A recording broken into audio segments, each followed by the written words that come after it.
Bom dia, boa tarde, boa noite, sejam muito bem-vindos a mais um episódio do Pelota e hoje a gente vai falar dos últimos jogos aí que aconteceram nesse final de semana.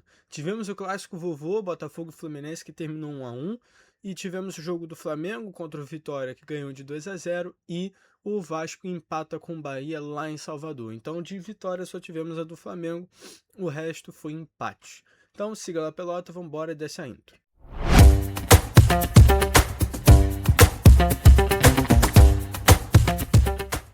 Nesse Dia dos Pais, os únicos papais que saíram felizes nessa roda foi os papais flamenguistas. E, portanto, vamos começar falando sobre a vitória do Flamengo sobre o Vitória dentro do Maracanã.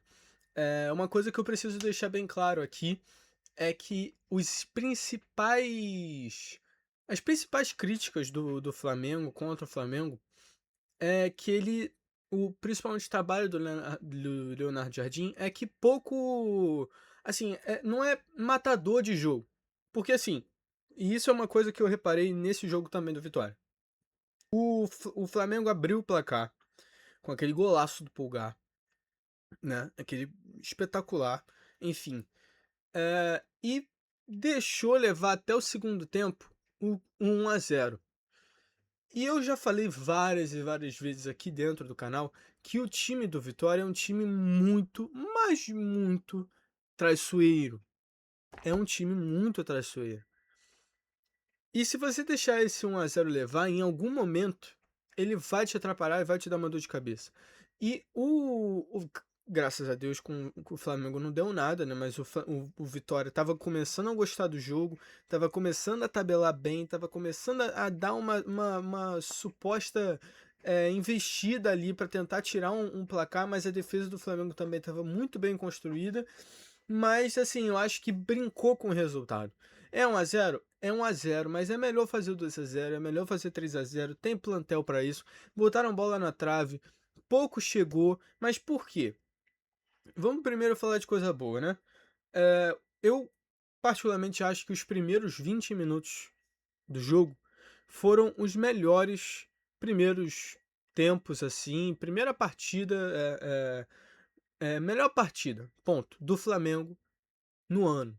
Sim, eu acho que a partida que o Flamengo fez foi espetacular, no primeiro tempo principalmente, né? O segundo também foi muito bom, quando sai o segundo gol com o Bruno Henrique, mas de qualquer forma, o primeiro tempo para mim é o que mais pegou, porque o Flamengo sempre esteve com a bola. Sempre, sempre esteve com a bola. Em nenhum momento o Flamengo ficou esperando reagir o Vitória, esperando dar algum erro para vir e tal, tentar pegar a bola e construir. Não. O Flamengo, qualquer coisinha que o Vitória desse chutão, Vitória errava passe, o Flamengo mantinha a bola, trabalhava e ia atrás. Ia atrás do jogo, né? Ia atrás do gol. Então isso que eu achei muito interessante. Fora que. É, um ataque contra a defesa no início do jogo também, principalmente.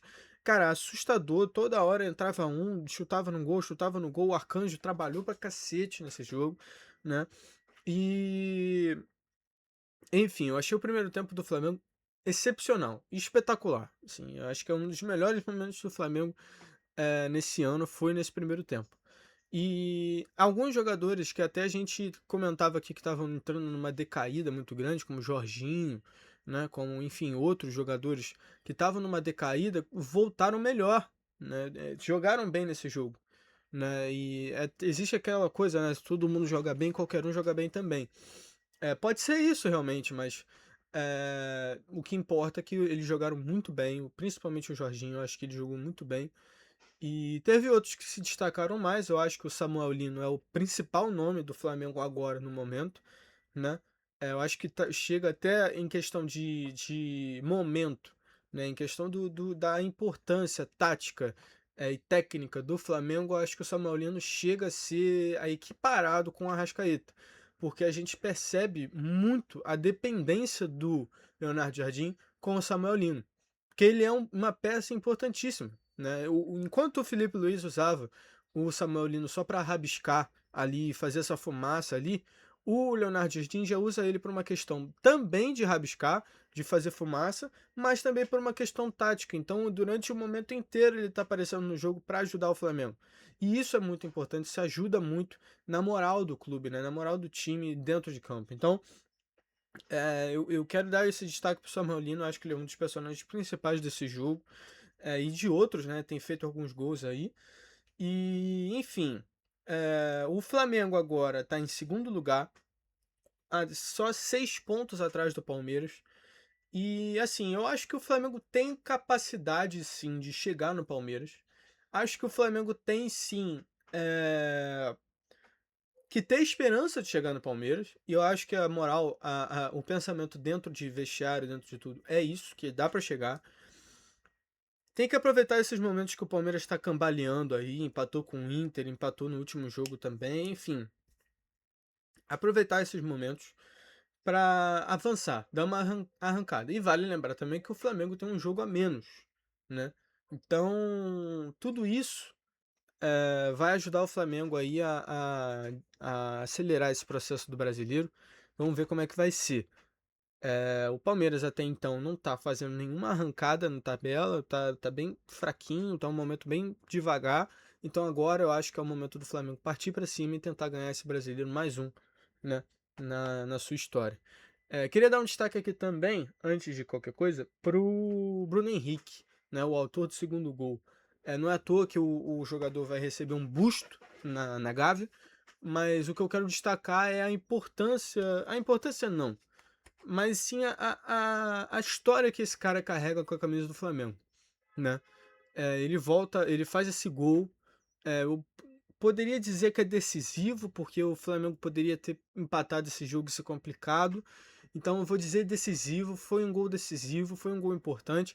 E desde o momento que ele entra no segundo tempo, ele é importante. Ele é uma peça fundamental. E isso é muito interessante. É como o jogador muda, né? E ele tem tanta, mas tanta história no Flamengo que, assim, chega a ser colocado numa mesa, assim, junto com o Zico, junto com todos os outros ídolos do Flamengo, né? E por que que eu digo isso, né? Eu acho que não tem como você mexer no Zico em questão de Flamengo. Eu acho que não tem como você mexer no Zico. O Zico é uma coisa assim sobrenatural, tal qual o Roberto Dinamite no Vasco, tal qual, enfim, todos os seus ídolos, cada um com o seu, né? O Garrincha com o Botafogo, enfim, é uma coisa assim que você não pode encostar, não tem como comparar. Mas eu acho que você consegue colocar do lado, assim, digamos que seja um quadro grande, você coloca um quadrinho pequeno assim do lado e tal, e eu acho que Bruno Henrique e Arrascaeta são dois jogadores que merecem estar ali perto, né? Principalmente Bruno Henrique por ser brasileiro, né? E ter vestido realmente, e não ser cria do Flamengo, e ter vestido a camisa do Flamengo como se fosse. E ter ganhado Libertadores, fora os títulos, né? Ganhar Libertadores, Copa do Brasil, Brasileiro, só faltou o Mundial. Ganhou a Supercopa do Brasil contra o Botafogo, inclusive em 2024, com gol dele de pênalti. Ganhou a Recopa, se eu não me engano. Enfim, já deve ter ganhado uma Recopa sim com o Flamengo. E só faltou o Mundial para fechar a lista dele de títulos com o Flamengo. Então, digamos que ele tenha ganhado de tudo. Eu acho que sim, e o Arrascaeta também segue, né? Porque os dois vieram juntos para o Flamengo em 2019. Então, eu acho que sim, pode ser considerado um ídolo supremo assim do Flamengo.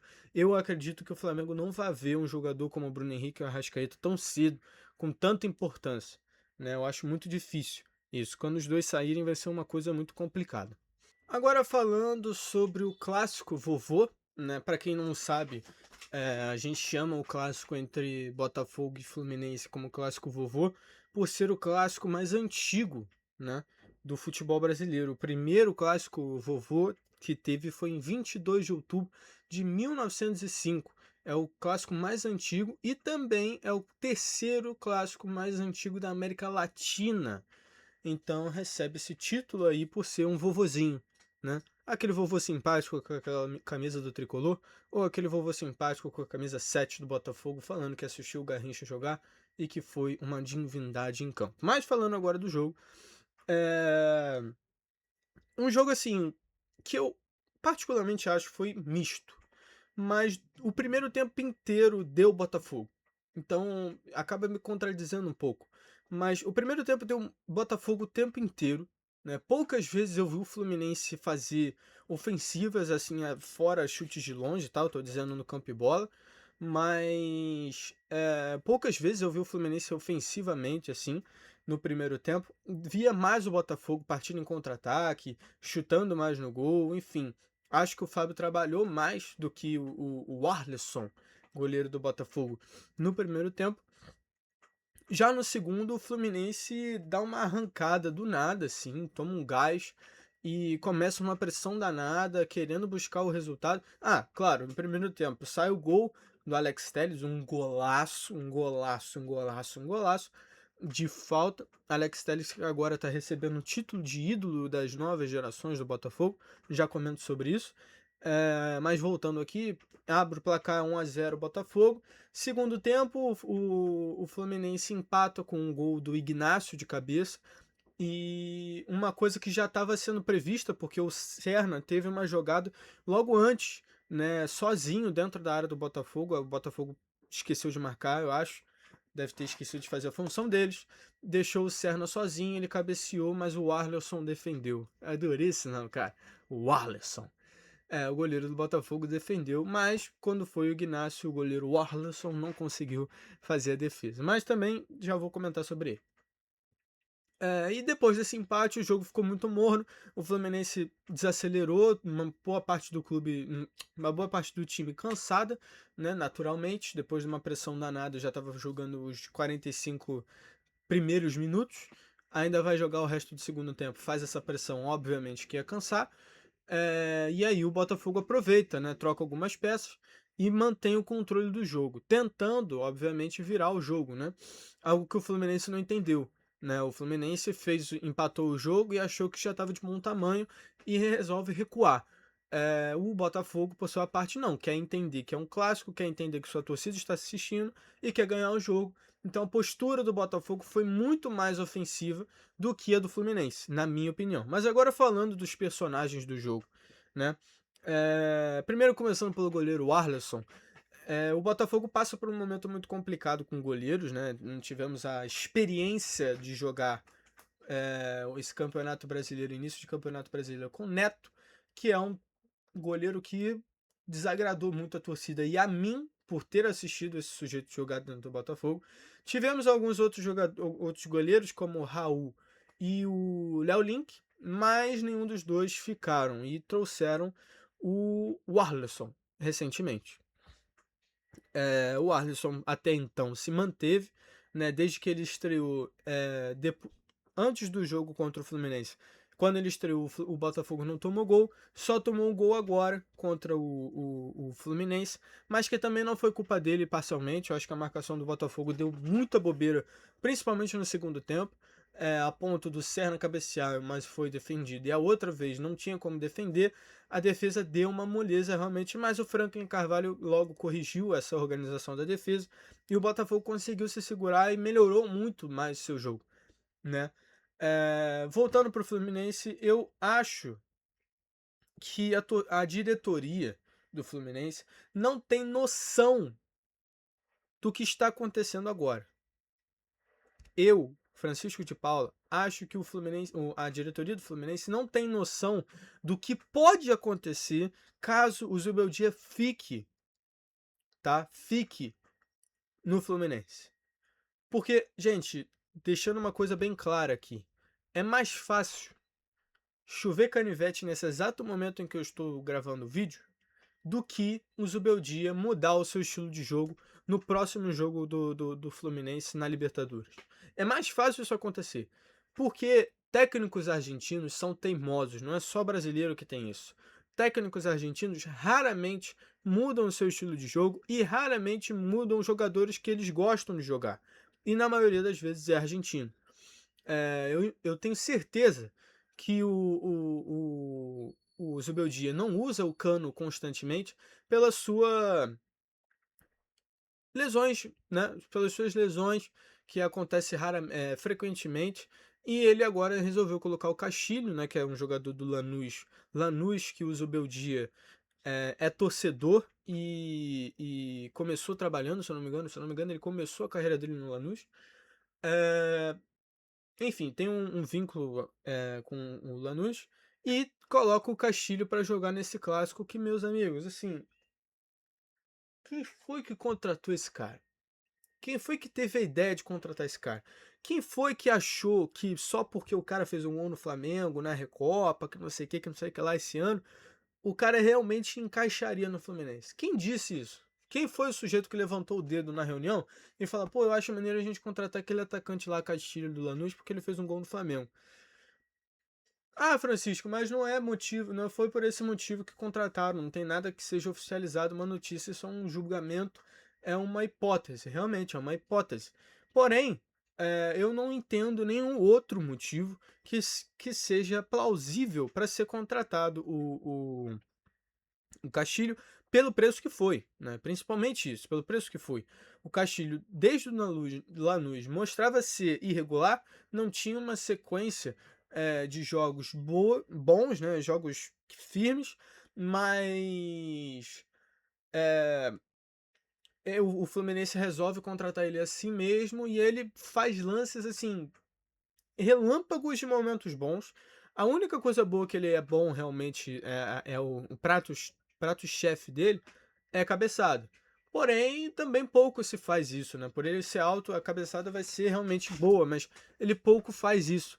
Então eu particularmente não gosto do jogador Castilho, sempre preferi o John Kennedy e até posso até preferir um pouco do Cano também, mas enfim, a idade pesa para todo mundo e os problemas com lesões também complicam ele.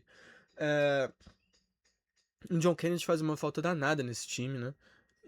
Fica mais claro ainda. Mas voltando pro Subeldia, é, tá nítido. Tá nítido que não tem como ir longe. Tá nítido que não tem como sair do que tá acontecendo agora.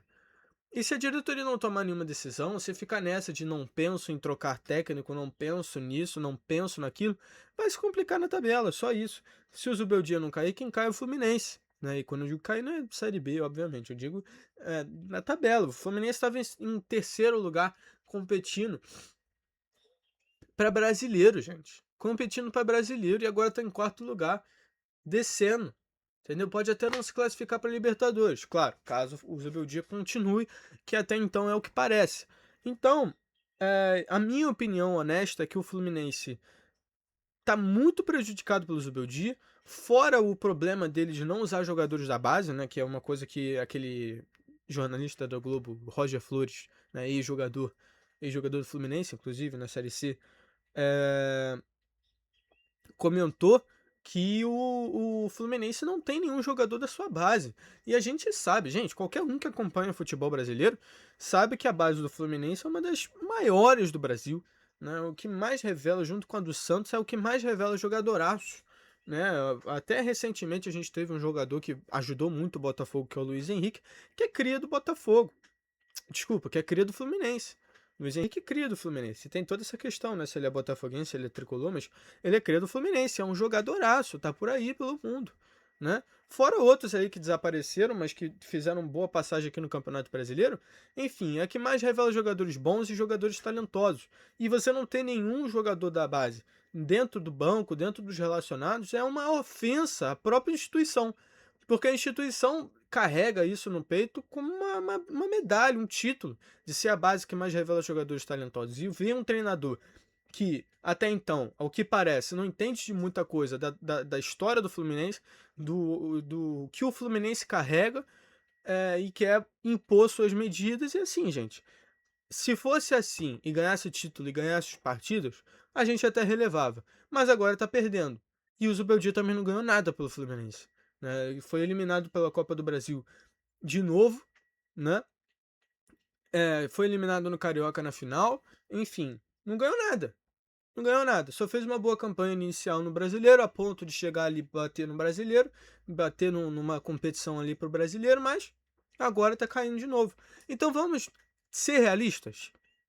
Vamos ser realistas. As últimas partidas do Fluminense foram todos empates no Brasileiro, né? Fora a derrota pro, pro Vasco na Copa do Brasil, só empate.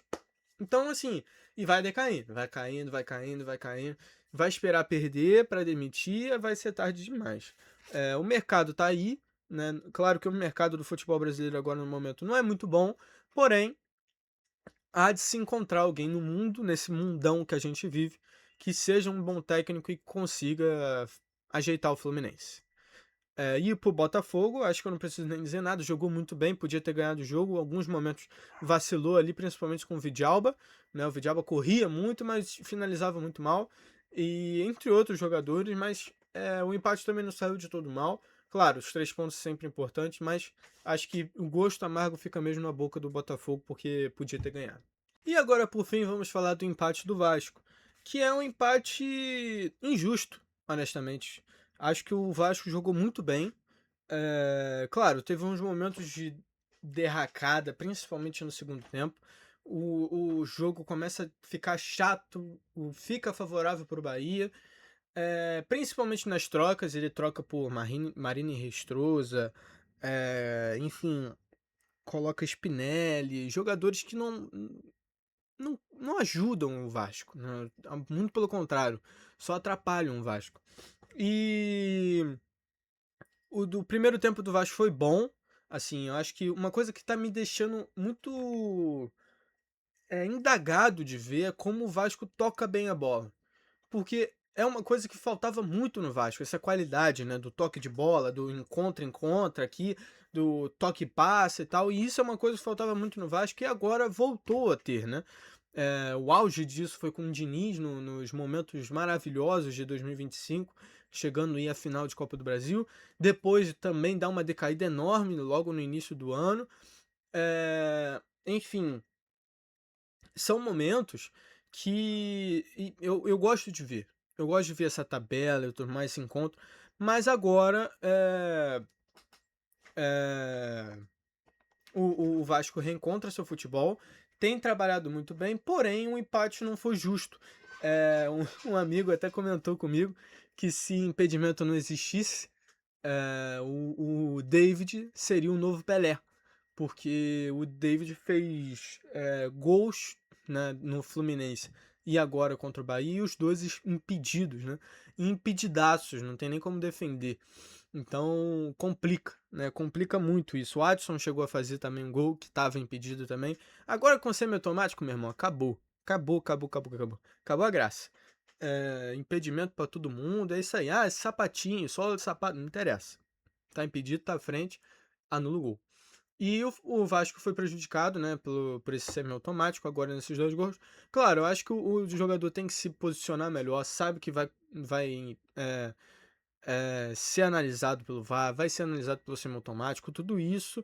Hoje, agora, não tem como você vacilar e um atacante profissional como o David, como o Adson, como outros ali no Vasco, não poderiam cometer esse erro. Então, algo que comprometeu o Vasco, mas, de novo, eu quero reforçar que o Vasco não jogou mal, né? Por mais do empate, o Vasco não jogava tão bem dentro da Arena Fonte Nova há muito tempo, né? O Vasco tem um passado muito ruim na Arena Fonte Nova contra o Bahia e fez uma boa partida, fez uma partida de se ganhar. Enfim, eu acho que o Pedro Emanuel, de novo, não é o problema. Claro que depois desse empate o Vasco acaba continuando na zona de rebaixamento, acaba se complicando ainda mais. O resto da rodada não foi favorável para o Vasco, né? Tendo em vista que outros times que estão ali no bololô da zona de rebaixamento ganharam, alguns empataram e um só que perdeu, que foi bom para o Vasco, foi o Santos, que perdeu de 2-0 para o Atlético Paranaense ontem, 6h30, né? Eu acho que começou o jogo. E isso foi bom pro Vasco, né, a derrota do Santos, e agora ele precisa ganhar. Acho que os próximos jogos do Vasco não se pode pensar em empatar nem perder, precisa ganhar, principalmente os jogos de casa, tem que se valorizar isso, e no domingo agora vai jogar contra o Santos, então é quase um confronto direto. Ganhando esse jogo, começa a respirar um pouco mais fora da zona de rebaixamento, algo que, dependendo da rodada, né, claro, algo que é muito importante pro Vasco. E dentro de casa, o Santos está com uma dor de cotovelo com o Vasco depois daquele 6-0, né? 6-1, se não me engano, 6-0, lá no Morumbi, na época do Diniz, em 2025. Tá com essa dor de cotovelo aí, tá querendo se vingar agora dentro da casa deles, do Vasco, mas vamos ver como é que vai ser essa partida. Tá numa crescente boa aí até o Santos, mas vamos ver. Vamos ver, vamos ver. Perdeu agora nesse 2-0. Muita gente está criticando de novo o Cuca, mas enfim, não tô aqui para falar de Santos, tô aqui para falar de Vasco. O Vasco vem para esse jogo do Santos, ao meu ver, como favorito, pelo time, pelo o que tem apresentado, o que tem sido apresentado, acho que vem como favorito. E tendo em vista o que é apresentado no Santos, acho que sim, é um favorito nesse jogo e precisa ganhar. De novo, repito, precisa ganhar, né? O Vasco tá em 18º lugar da tabela do Brasileiro. Tá um pouco abaixo ali da borda da zona de rebaixamento. E com 22 pontos, né? Ele iniciou a partida contra o Bahia em 19º, com 21 pontos. Logo, por conta do empate, ficou com 22 e subiu para 18º. E tá aí, na luta contra o rebaixamento de novo. Né? Mais um ano passando por esse sufoco. Mas vamos ver como é que vai ser até o final. Então é isso, meus amigos. Terminamos por aqui. Se vocês gostaram, deixa o like, se inscreve, compartilha para quem gosta de futebol. É isso. Tamo juntão. Sexta-feira eu volto aqui para comentar os jogos de Sul-Americana e Libertadores. Já são oitavas, né? O Vasco também vai jogar as oitavas de final com o Olímpia na Sul-Americana. O Botafogo vai jogar a oitava de final com o CSN na Sul-Americana. Acho que é esse o nome do time, mas é mais ou menos assim. O Fluminense vai jogar contra o Independente de Rivadavia, que já se enfrentaram no seu grupo. E o Flamengo vai pegar o Cruzeiro nas oitavas de final da Copa do Brasil. De todos, aí é o jogo mais interessante de se ver, né? O Vasco também enfrentou o Olímpia, só para corrigir, o Vasco também enfrentou o Olímpia no seu grupo, perdeu de 3-1 fora de casa e ganhou dentro de São Januário. Agora, o jogo de agora vai ser em São Januário na quinta-feira, então vamos ver como é que vai ser. O Fluminense também joga no Maracanã contra o Rivadavia na terça-feira, amanhã, famoso amanhã. E o Flamengo, se eu não me engano, joga em casa também. E o Botafogo joga em casa no Engenhão também. Então é isso, meus amigos. Tchau, tchau. Até a próxima. Até sexta.